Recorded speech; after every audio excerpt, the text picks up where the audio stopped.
Brazilian President-elect Luiz Inácio Lula da Silva reaffirmed his commitment to fight hunger.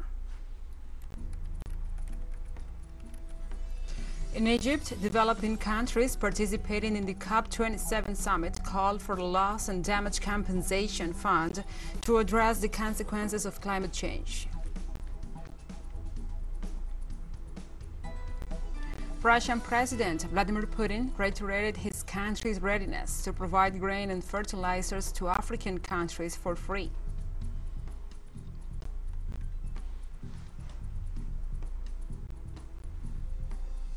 From the headquarters of teleSUR English in Havana, Cuba, this is From the South.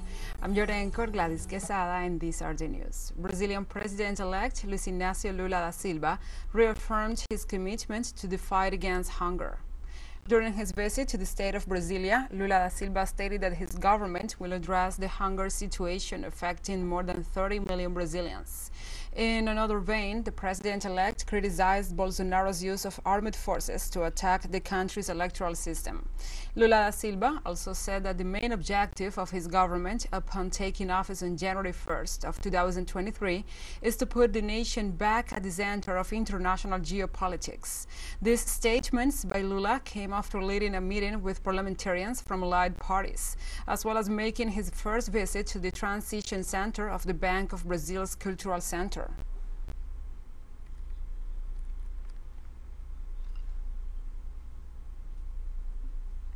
In Colombia, in the city of Medellin, the Special Jurisdiction for Peace will start digging in Commune 13, searching for the remains of missing persons during the guerrilla conflict.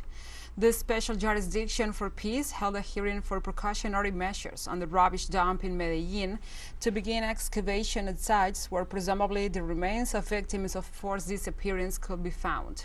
Special Jurisdiction Peace authorities said the hearings are held in search for answers about the missing persons in Commune 13 in Medellin. They said people have the right to know the identity of the bodies that have been found so far. They also underscored the fact that this process is being done in keeping with the peace agreements.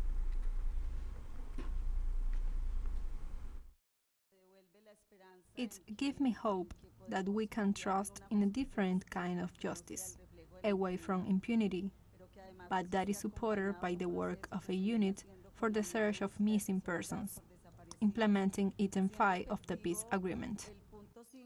In the framework of its 8th conference in Colombia, the Puebla Group seeks to advance a new progressive agenda for Latin America. Several former presidents, parliamentarians, civil servants, academics, and jurists debated during the day on the integration of Latin America and the Caribbean, given the new political scenario opened up by the left with the triumph of Lula da Silva in Brazil and the election of Gustavo Petro in Colombia.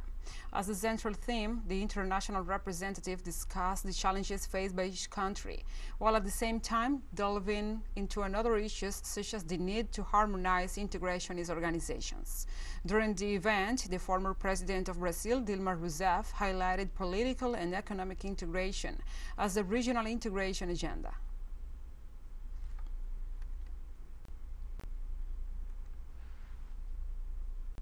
The governments of El Salvador and China began negotiations for the signing of a free trade agreement to improve productivity and business development in both countries.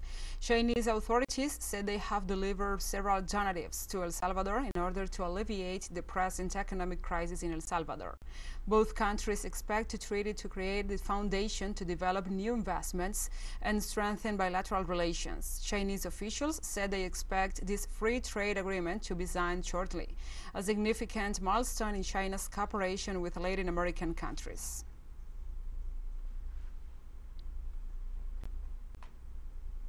We'll take a short break, but first, remember you can follow us on our TikTok account at teleSUR English, in which you will be able to see news in different formats, news, updates, and more.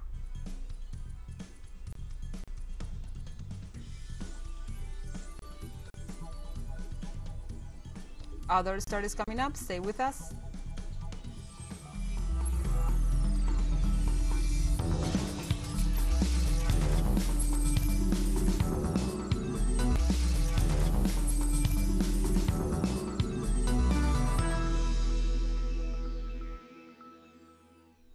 Welcome back. In Ecuador, the Court of Appeals of the National Court of Justice overturned the 8-year prison sentence against former Vice President Jorge Glass, accused of aggravated bribery. On grounds of violations of due process, the court formed by Judges Luis Rivera, Felipe Córdoba, and Daniela Camacho unanimously overturned the conviction and declared the entire criminal process as null and void from the moment the State Attorney General's office filed the charges. The news is aligned with the version of Glass' defense, which pointed out the case was an act of lawfare against the recognized leader of the citizens' revolution.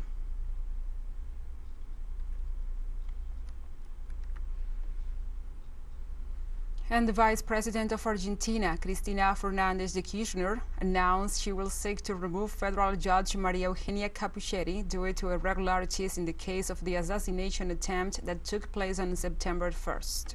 An audiovisual material detailed the alternatives of the case and the irregularities committed by Capuchetti during the investigation, according to the Vice President's lawsuit.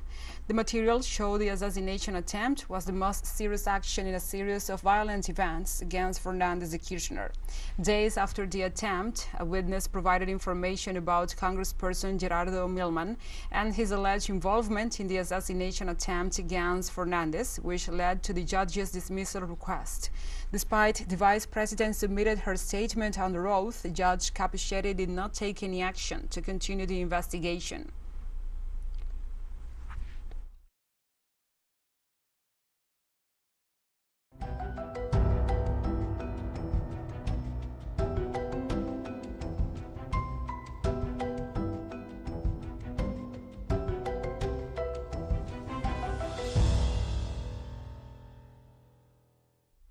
Now we move on to other topics. In Egypt, developing countries participating in the COP27 summit called for a loss and damage compensation fund to address the consequences of climate change.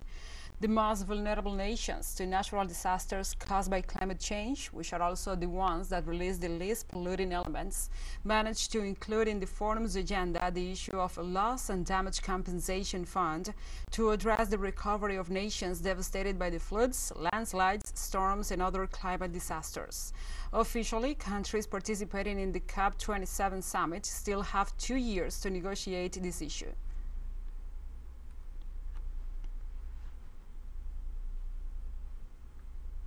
International Rescue Committee President and CEO David Miliband has visited drought-displaced communities in a village in the Somali region of Ethiopia. Miliband, former UK Foreign Secretary, said that in the Horn of Africa, severe drought has destroyed people's crops and killed livestock, thus pushing people on the brink of starvation. And he urged leaders attending the United Nations Climate Change Conference, COP27, in Sharm el-Sheikh, Egypt, to address the needs of the people there today, because they are already paying the price of the climate crisis. Effects of the climate crisis include its impact as a conflict multiplier.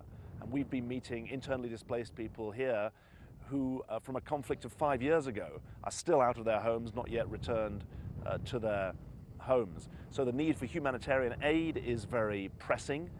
The fact that the large parts of the international community, so-called, have not delivered on the humanitarian appeal that's been made for East Africa is very serious indeed. That's an urgent need to stave off the growing hunger crisis in this part of East Africa.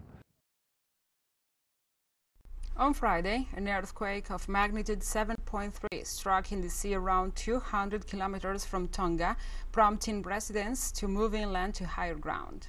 According to the Pacific Tsunami Warning Center, a priorly issued tsunami advisory was lifted, but warnings remain for people in low-lying areas. The earthquake was at a depth of 24.8 kilometers that struck the sea at about 211 kilometers east of southeast of Neifau, according to the United States Geological Survey. In January, the Hunga Tonga Hunga Ha Pai volcano eruption triggered a tsunami that destroyed villages and resorts and knocked out communications for the South Pacific nation. At least 3 people were killed.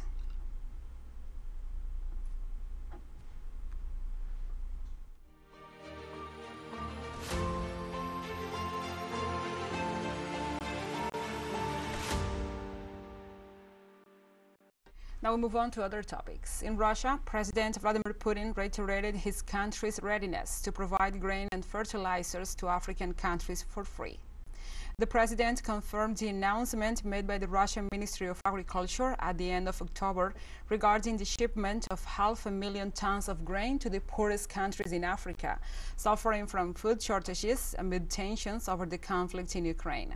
The announcement followed the Kremlin's decision to halt the agreement on the export of Ukrainian grain brokered by Turkey after cargo ships flying the Russian flag were attacked by drones in waters of the humanitarian corridor.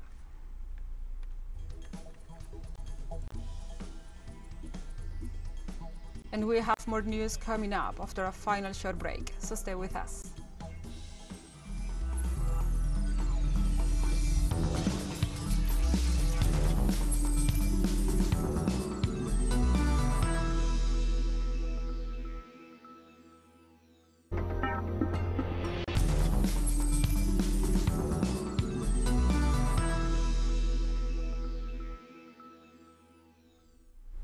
Welcome back to From the South. Southeast Asian leaders began the Association of Southeast Asian Nations Summit in Cambodia on Friday, with Myanmar's political crisis expected to dominate the discussions. Cambodia, this year's chair for the ASEAN, is hosting the weekend summit in Phnom Penh in what the group's first in-person meeting since the COVID-19 pandemic. The 10-nation bloc is made up of Brunei, Cambodia, Indonesia, Laos, Malaysia, the Philippines, Singapore, Thailand, and Vietnam. Myanmar, however, was not invited to this year's summit, following the military coup in 2021, which saw its elected leader Aung San Suu Kyi ousted from power. Leaders from the United States, China, South Korea, and Japan will also be meeting Asian leaders in Phnom Penh.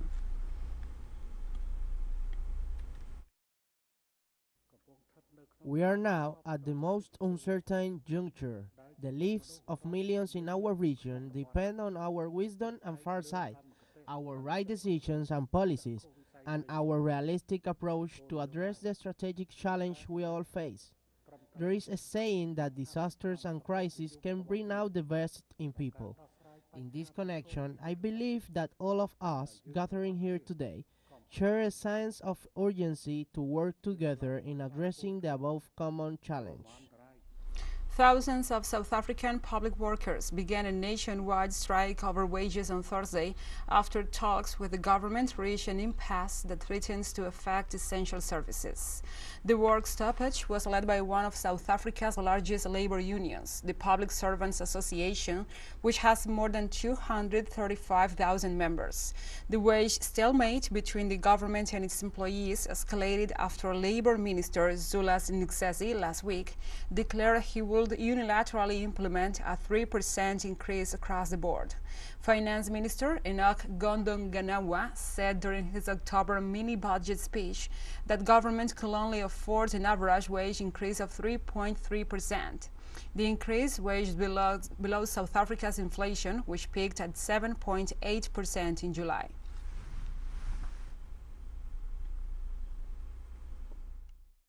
Look, man, in the past 2 years, we've been affected by COVID. Food is increasing on daily basis, clothes are increasing on daily basis. But to find that same workers, they're still earning the same salary in the past 5 years. There's no salary increment that is attended by the employer. There's no adjustments in terms of bonuses. Their interest is not about the working class and the poor. Their interest is all about those who've got big pockets. If you are from the working class, you are from poor communities like Ivory Park, Dispute, Orange Farm, you'll continue to swim in the pool of poverty. But them and their friends, they'll be able to get big tenders through. On Thursday, the Iranian Revolutionary Guard commander Amir Ali Hasidadeh noted that they will develop the first domestically manufactured supersonic ballistic missile.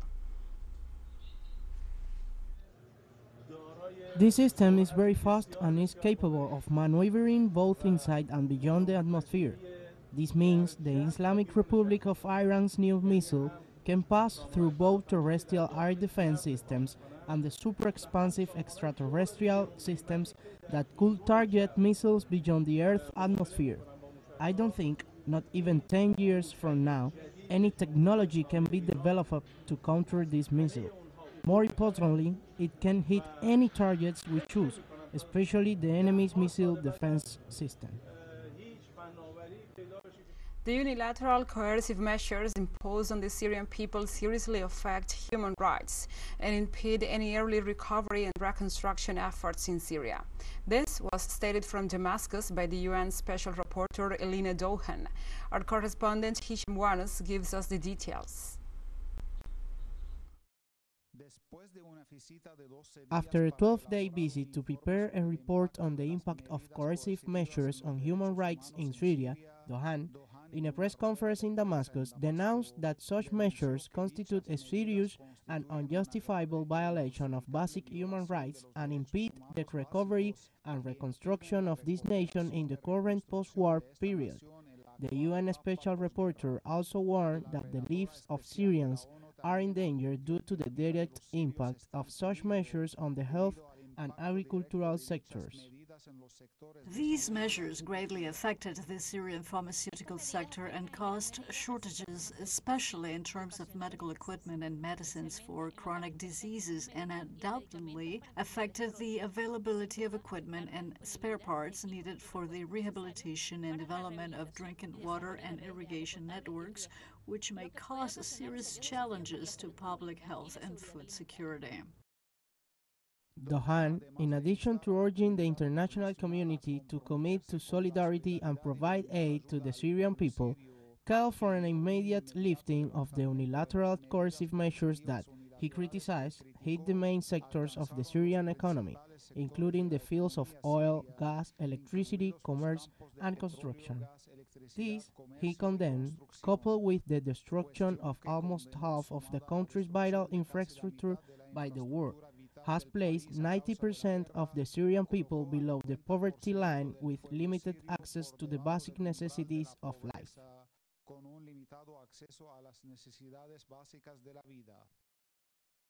I have been shocked by the colossal and far-reaching impact of the unilateral coercive measures imposed on Syria, both on the human rights and humanitarian situation, as well as by the level of total economic and financial isolation of a country whose people are struggling to rebuild a dignified life after a war that spanned over a decade.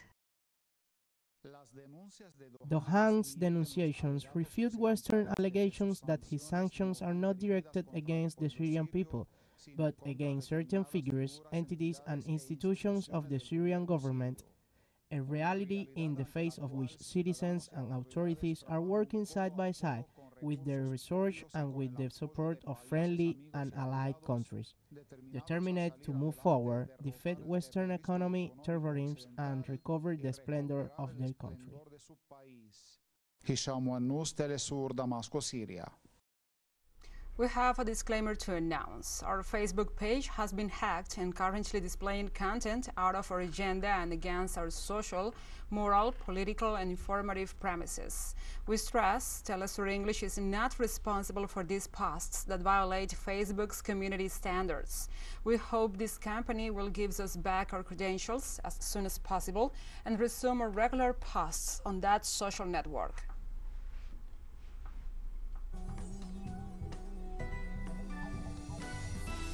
And we have come to the end of this news brief. But remember, you can find this and many other stories on our website at telesurenglish.net.